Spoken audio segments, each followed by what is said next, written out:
के जवानों के साथ मिलकर मारियोपोल में किस तरह से मोर्चा संभाले हुए हैं वो तस्वीरें हम आपको दिखाएंगे। चेचन फोर्स मारियोपोल में लगातार हमले कर रही है। रूस की ओर से लगातार उसके हमले बेहद तेज हो गए। मारियोपोल में चेचन्य ने तकरीबन इलाकों को खाली करवाया है। लोगों को वहां पर वो तस्वीरें भी देखने को मिली जब चेचन फोर्स ने जमकर कहर बरपाया। और एक बार फिर से आप देखिए ये तस्वीरें जो कि चेचन फोर्स की ओर से जारी की गई है और इसके साथ साथ रूसी जो तमाम ट्रूप्स हैं वो भी मोर्चा संभाले हुए हैं।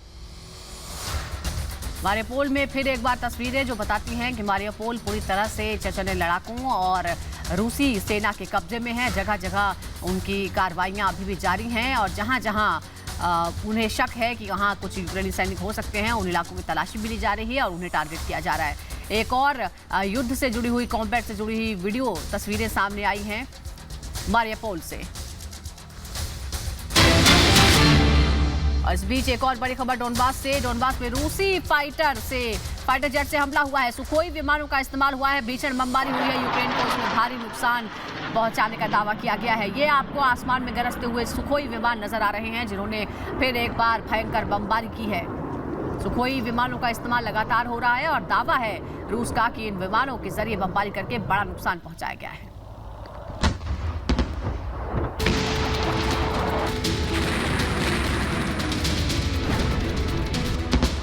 डोनबास में रूस का जोरदार हमला। रूसी फाइटर जेट ने बरसाए आग के गोले। रूसी हमले में यूक्रेन को भारी नुकसान का दावा। तस्वीरें देखिए और तबाही का अंदाजा लगाइए। यह है रूसी सेना के सबसे घातक योद्धाओं में से एक सुखोई 25S। देखिए कैसे डोनबास के आसमान में उड़ान भरते हुए रूस का फाइटर जेट जमीन पर आग के गोले बरसा रहा है। आपको बता दें कि डोनबास यूक्रेन के लिए काफी महत्वपूर्ण है, लेकिन यहाँ की आधी से अधिक आबादी रूस का समर्थन करती है। ऐसे में यहाँ रूसी सेना से मुकाबला यूक्रेनी सैनिकों को भारी पड़ रहा है। वहीं इस इलाके में संपूर्ण कब्जा कर रूसी सेना यूक्रेन की कमर तोड़ने की कोशिश कर रही है। आलम यह है कि रूस यूक्रेन जंग के 43वें दिन तक डोनबास के अलग अलग इलाकों में तबाही के निशान साफ साफ देखे जा सकते हैं। Bureau report, Republic Bharat. हर रिपोर्ट, हर तस्वीर बताती है कि किस तरीके से यूक्रेन की शक्ल सूरत पूरी तरह से बदल चुकी है। लेकिन आज 43वां दिन है। 43वें दिन से पहले 42 दिन तक किस तरह से तस्वीरें रही हैं यूक्रेन की बर्बादी की कहानी, वो किस तरह से बयां करती है वो आपको समझाने की कोशिश करते हैं। क्योंकि यूक्रेन में जो जंग चली 42 दिन तक, उसमें भारी तबाही, भारी बर्बादी देखने को मिली। करीब 50 लाख लोगों को पलायन करना पड़ा। अब अंदाजा लगाइए कि स्थिति उस देश की क्या है जहां से 50 लाख लोग पलायन कर जाए। 4,500 से ज्यादा रिहायशी इमारतें तबाह हो गई हैं। जो रिहायशी इमारतें उन शहरों की खूबसूरती को बढ़ाती थी उन्हें तबाह कर दिया गया। जिनमें लोग रहा करते थे अब उन्हें इस तरीके से खराब कर दिया गया कि शायद अब कोई रहने की सोच नहीं सकता। 45 लाख करोड़ रुपए का इंफ्रास्ट्रक्चर बर्बाद कर दिया। 45 लाख करोड़। अब सोचिए कि उसे वापस रिगेन करने के लिए यूक्रेन को क्या कुछ नहीं करना होगा। 400 से ज्यादा स्कूल रूसी हमले में खाक हो गए। 150 अस्पताल, 100 फैक्ट्रियां जलकर पूरी तरह से राख हो चुकी हैं। और अब यूक्रेन को अपने आप को खड़ा करना होगा और ये सब वापस बनाना होगा तो कितनी मशक्कत करनी होगी ये अंदाजा लगाइए। बूचा में 400 से ज्यादा लोगों के शव बरामद हुए थे और ये बताता है कि किस तरीके से रूसी सेना ने वहां पर हमले किए हैं और इन हमलों के बाद क्या स्थिति पूरे यूक्रेन की है। सुमी में आम लोगों के शव बरामद हुए हैं।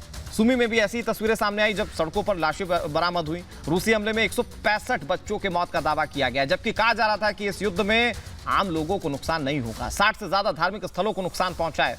ये रूसी हमलों के चलते, या ये कहिए कि ये युद्ध के चलते यूक्रेन को नुकसान उठाना पड़ा है और अब तक काफी ज्यादा नुकसान यूक्रेन की जनता को, यूक्रेन को उठाना पड़ा। और कहा जा सकता है कि 60 से ज्यादा अगर धार्मिक स्थलों या फिर अब तक 4500 करोड़ से ज्यादा का अगर नुकसान यूक्रेन उठा चुका है तो फिर इसे रिगेन करने में काफी वक्त लगेगा। इस महायुद्ध से उबरने में काफी वक्त लगेगा और यह कहा जा सकता है कि पूरी तरह से स्ट्रेटेजिक वॉर जो रूस लड़ रहा था उसमें उसे कामयाबी मिलती हुई नजर आ रही है। अगली खबर के लिए आपको लिए चलते मेरी सहयोगी सुजाता के पास।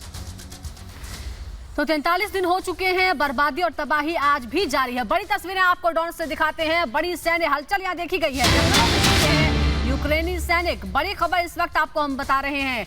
एक एक करके तमाम तस्वीरें सामने आ रही है और डोनेस्क में फिर से एक बार हलचल बढ़ गई है और इस बार हलचल बढ़ी है यूक्रेनी सैनिकों की तरफ से। जंगल में यूक्रेनी सेना का एक काफिला नजर आया है। डोनेस्क में भयंकर युद्ध छिड़ा हुआ है। कई मोर्चों पर यहाँ लड़ाई लड़ी जा रही है और यूक्रेन की सेना बहुत हद तक यहाँ कमजोर नजर आती है, लेकिन एक बार फिर मोर्चा संभालने के लिए तैयार हो रही है यूक्रेन की सेना। डोनेस्क के जंगलों में ये यूक्रेनी सैनिक